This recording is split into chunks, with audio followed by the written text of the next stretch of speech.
महाशिवरात्रि व्रत कथा। शास्त्रों में महाशिवरात्रि का विशेष महत्व है।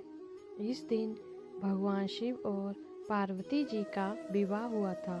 वहीं इस दिन 4 पहर की पूजा करने का विधान होता है। मान्यता है जो व्यक्ति इस दिन व्रत रखकर भगवान शिव की पूजा अर्चना करता है उसकी सभी मनोकामनाएं पूर्ण होती हैं। वही शिव पुराण के अनुसार महाशिवरात्रि का व्रत करने के साथ मंत्र चालीसा के साथ इस कथा को अवश्य पढ़ना फिर सुनना चाहिए। इसके बिना व्रत अधूरा है। आइए जानते हैं महाशिवरात्रि की संपूर्ण व्रत कथा। महाशिवरात्रि व्रत कथा। शिव पुराण के अनुसार एक गांव में एक शिकारी रहता था। वह पशुओं को मारकर अपना परिवार चलाता था, लेकिन फिर भी धन की कमी के कारण उसे एक साहूकार से कर्ज लेना पड़ा।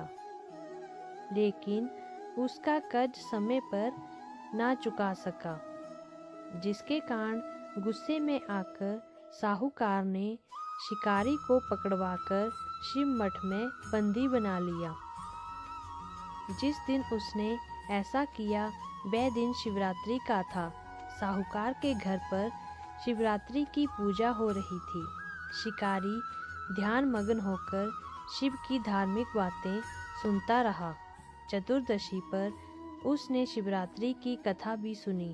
शाम होते ही साहूकार ने शिकारी को बुलाया और ऋण चुकाने के बारे में बात की।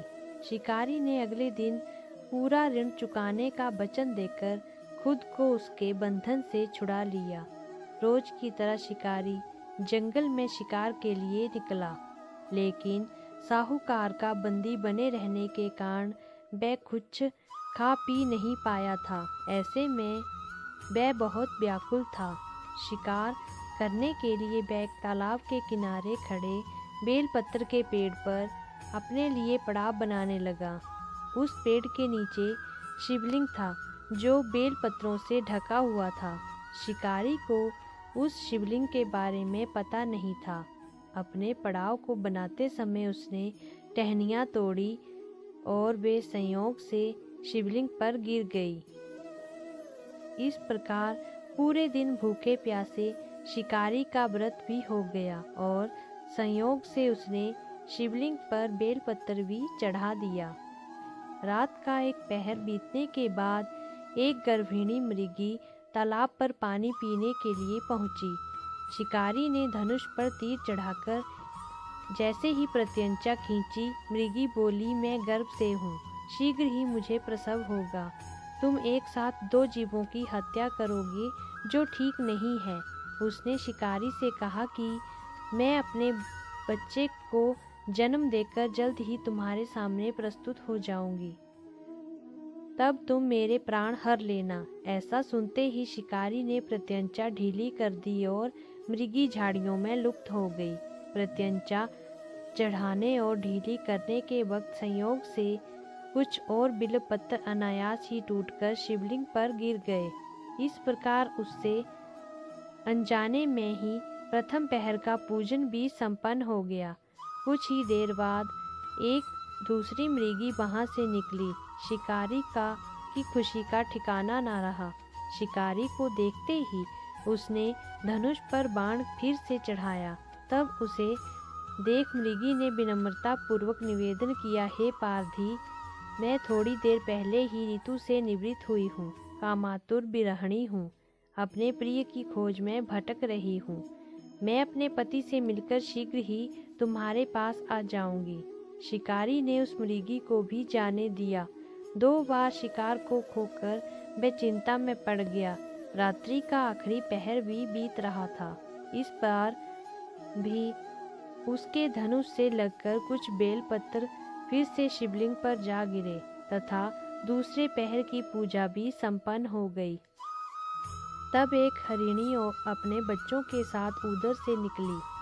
शिकारी ने फिर से धनुष पर तीर चढ़ाया और जैसे ही वह तीर छोड़ने ही वाला था कि हिरनी बोली, हे शिकारी, मैं इन बच्चों को इनके पिता के हवाले करके लौट आऊंगी। इस समय मुझे मत मारो। शिकारी हंसा और उसने कहा कि सामने आए शिकार को छोड़ दूं? मैं ऐसा मूर्ख तो नहीं हूँ। इससे पहले मैं 2 बार अपना शिकार खो चुका हूँ। मेरे बच्चे भूखे प्यासे होंगे। जवाब देते हुए हिरनी ने कहा, जैसे तुम्हें अपने बच्चों की ममता सता रही है वैसे ही मुझे भी। हे शिकारी, मेरा भरोसा करो। मैं इन्हें इनके पिता के पास छोड़कर वापस लौटने का वचन देती हूँ। हिरनी का दीन स्वर सुनकर शिकारी को उस पर दया आ गई। उसने उस मृगी को भी जाने दिया। शिकार के अभाव में भूख प्यास से व्याकुल शिकारी अनजाने में ही बेल वृक्ष पर बैठे बेल पत्तर तोड़ तोड़ कर नीचे फेंकता जा रहा था। वो फटने को हुई तो उसने एक हृष्ट पुष्ट मृग उसी रास्ते पर देखा। शिकारी ने सोच लिया कि इसका शिकार वह अवश्य करेगा। शिकारी की तनी प्रत्यंचा देख कर मृग बोला, हे शिकारी, यदि तुमने मुझसे पूर्व आने वाली 3 मृगियों तथा उसके बच्चों को मार डाला है तो मुझे भी मारने में देरी ना करो, ताकि मुझे उनके वियोग में एक क्षण भी दुख ना सहना पड़े, क्योंकि मैं उन हिरनियों का पति हूँ। यदि तुमने उन्हें जीवन दान दिया है तो मुझे भी कुछ क्षण का जीवन दे दो। मैं उनसे मिलकर तुम्हारे समक्ष उपस्थित हो जाऊंगा। मृग की बात सुनते ही शिकारी के सामने पूरी रात का घटना चक्कर घूम गया। उसने सारी रात सारी कथा मृग को सुनाई। तब मृग ने कहा, मेरी पत्नियां जिस प्रकार प्रतिज्ञाबद्ध होकर गई हैं, मेरी मृत्यु से अपने धर्म का पालन नहीं कर पाएंगी। अतः जैसे तुमने उन्हें विश्वास पात्र मानकर छोड़ा है वैसे ही मुझे भी जाने दो। मैं उन सब के साथ तुम्हारे सामने उपस्थित हो जाऊंगा। शिकारी ने उसे भी जाने दिया। इस प्रकार सुबह हो गई। व्रत, उपवास, रात्रि जागरण तथा शिवलिंग पर संयोग से बेलपत्र चढ़ाने से अनजाने में ही सही शिकारी की शिवरात्रि पूजा पूर्ण हो गई। अनजाने में हुई पूजन का परिणाम उसे तत्काल मिला।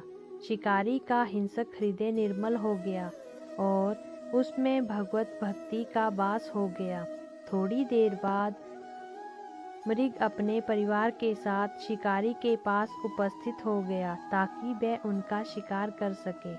किंतु जंगली पशुओं की ऐसी सत्यता, सात्विकता और सामूहिक प्रेम भावना देखकर शिकारी को बड़ी ग्लानि हुई। उसने मृग परिवार को जाने दिया। अनजाने में शिकारी के व्रत का पालन करने पर भी शिकारी को मोक्ष की प्राप्ति हुई। जब मृत्यु काल के समय यमदूत उसे ले जाने आए तो शिव गणों ने उन्हें वापस भेज दिया तथा वे शिकारी को शिवलोक ले गए।